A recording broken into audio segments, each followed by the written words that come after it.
I'm convinced that I went to church last weekend, and well, yeah, and it's my fault because I was informed in the dream. I was forcefully taken out of the church by an angel during the dream, so it was my fault for deciding to go. But I did go, and I'm convinced that for most people, God is a book. Like Jesus is Jesus is a book. Jesus isn't a real person to most people. That's unfortunate, but it's how it is.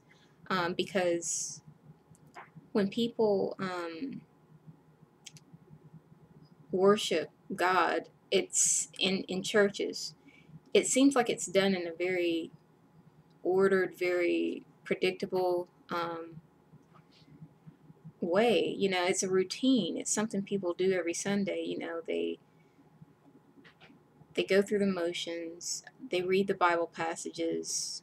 Um, but I didn't experience life, like the living God, I heard about how he died on the cross. I heard the common, Bible stories that, but I didn't get a sense of there being a living God.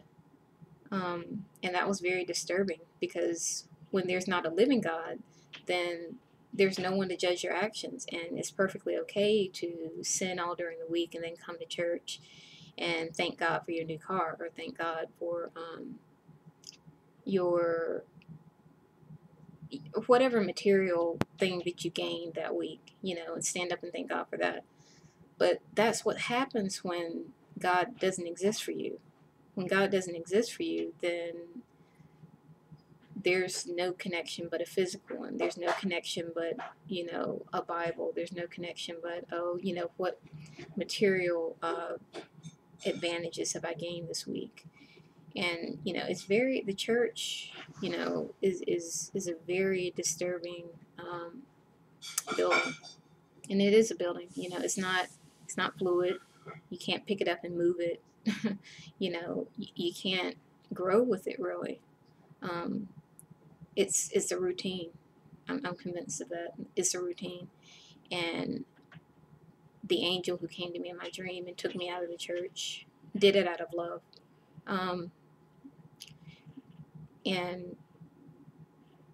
I really caution people who've made church a routine to really reconsider, because it is my thought that God is pulling people out of churches because it's become routine, it's become a business, and people aren't meeting Jesus through churches. So, just keep that in mind.